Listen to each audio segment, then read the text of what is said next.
കിരൺ എവിടെ? അവളെ കുളിപ്പിക്കാനായിട്ടേ ഷൈനിയും മേഘയും കൂടി ബാത്റൂമിൽ കൊണ്ടുവരിക. അല്ല, ഈ റൂമിലെ ക്ലീനിങ് എല്ലാം വൃന്ദ തനിച്ചാണോ ചെയ്യുന്നത്? അവനവൻ താമസിക്കുന്ന മുറി വൃത്തിയാക്കേണ്ടതേ അവനവന്റെ കടമയാണെന്നാ ഞാൻ പഠിച്ചിരിക്കുന്നത്. ആ, അത് ശരിയാ. പക്ഷേ ഇത് ശരിയല്ല. ഏത് ശരിയല്ലാന്ന്? അല്ല, ഈ റൂം എല്ലാവരുടെയും ആണല്ലോ. അപ്പൊ മറ്റുള്ളവരും ഈ ജോലിയിലെ വൃന്ദയെ സഹായിക്കേണ്ടതല്ലേ? നീ ഇപ്പൊ പറഞ്ഞതേ വളരെ വളരെ ശരിയാ.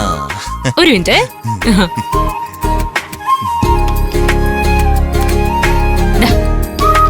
ഇത് പിടിക്കേ. ഇവിടെ വെറുതെ നോക്കിക്കൊണ്ടിരിക്കല്ലേ? നീ തറയൊക്കെ ഒന്ന് ക്ലീൻ ചെയ്യ. ഞാനോ? ആ, ഞാൻ വൃന്ദയുടെ ഫ്രണ്ട്സിന്റെ കാര്യം പറഞ്ഞേ. നീയും എന്റെ ഫ്രണ്ട് അല്ലേ? ഈ മുറി ഇപ്പോ നീയും ഷെയർ ചെയ്യല്ലേ? വേഗം ചെയ്യാൻ. ആത്മാർത്ഥത കാണിച്ച് പണി കിട്ടിയല്ലോ. എന്തെങ്കിലും പറഞ്ഞോ? തന്നെ സഹായിക്കേണ്ടത് എന്റെ കടമയാണല്ലോ എന്ന് പറഞ്ഞു. അതെ, പറഞ്ഞ പോരാ, കടമ പ്രവൃത്തിയിലും ഉണ്ടാവണം. ഓക്കെ?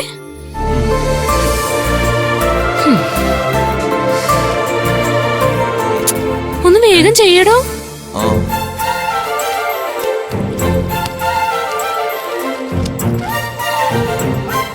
ആ, അതെ അറിവേ, നീ ബെഡ് എടുത്ത് ഒന്ന് വെയിലത്തിട്ടേക്കണേ. അപ്പൊ തറ ക്ലീൻ ചെയ്യണ്ടേ? അതും ചെയ്യണം. ആദ്യം തറ, പിന്നെ ബെഡ്. ഓക്കെ? ഒരു ജോലി ചെയ്യുന്നതിനിടയിലേ താൻ ഇങ്ങനെ വേറെ വല്ല പണിയും പറഞ്ഞാ ഞാൻ എങ്ങനെ എല്ലാം കൂടി ചെയ്യും? താമസവും ഭക്ഷണവും ഒക്കെ ഫ്രീ അല്ലേ? അപ്പൊ കുറച്ച് പണിയൊക്കെ ആവാം. ഇതൊരു നല്ല റെസ്റ്റോറന്റിലെ പണി തന്നെയായിരുന്നു. പക്ഷേ അവിടെ നിനക്ക് ഇത്രയും സുരക്ഷിതത്വം കിട്ടില്ലായിരുന്നു. പോലീസ് നിന്നെ തൂക്കിയെടുത്തോണ്ട് പോയേനെ. പണിയെടുക്കടാ.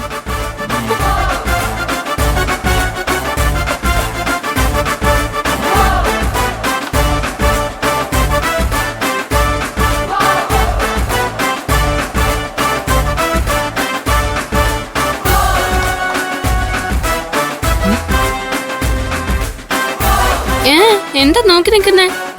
പറഞ്ഞ ജോലി ചെയ്യേ.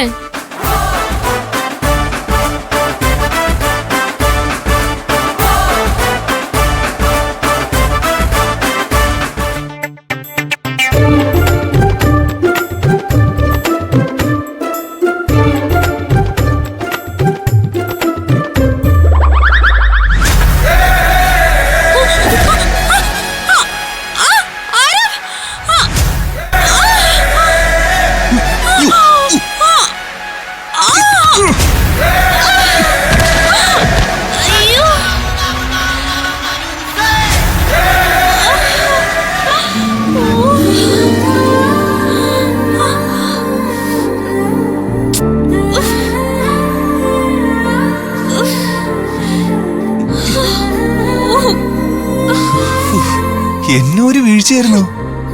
അല്ല, എന്റെ ദേഹത്തേക്ക് എന്നെ വീഴണമെന്ന് തനിക്കുള്ള നിർബന്ധം ഉണ്ടായിരുന്നു. ഞാൻ വീണപ്പോ താനെന്തിനു ഓടി വന്നേ? ഞാൻ നിന്റെ ദേഹത്തേക്ക് വീഴണമെന്ന് ആഗ്രഹിച്ചാണോ നീ ഓടി വന്നേ? ഞാനങ്ങനെ ചിന്തിച്ചിട്ട് പോലും ഇല്ല. ചിന്തിക്കരുത്. ചിന്തിച്ചാലേ നല്ല അടി കിട്ടും. താൻ എന്തൊക്കെയാ പറയുന്നത്? നിന്റെ മനസ്സിലുള്ള മോഹങ്ങളാ ഞാൻ വിളിച്ചു പറയുന്നേ. മനസ്സിലുള്ള മോഹങ്ങളോ? ഞാൻ തന്നെ പിടിച്ചോണ്ടാ താൻ വീണ് കയ്യും കാലും ഓടിയായിരുന്നത്. സഹായത്തിനൊരു താങ്ക്സ് പോലും പറയാതെ എന്നെ കുറ്റപ്പെടുത്തണോ? അതെ, അങ്ങനെ ഇപ്പൊ ഇയാൾ എന്നെ സഹായിക്കണ്ട.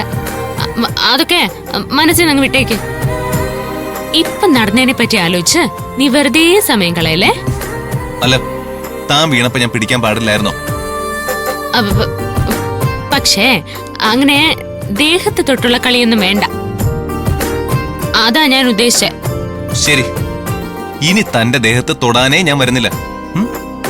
തനിക്ക് എന്ത് സംഭവിച്ചാലും ഞാൻ മൈൻഡ് ചെയ്യുന്നില്ല. നീ മൈൻഡ് ചെയ്യണ്ടാ, മര്യാദയ്ക്ക് പണിയെടുക്കടാ.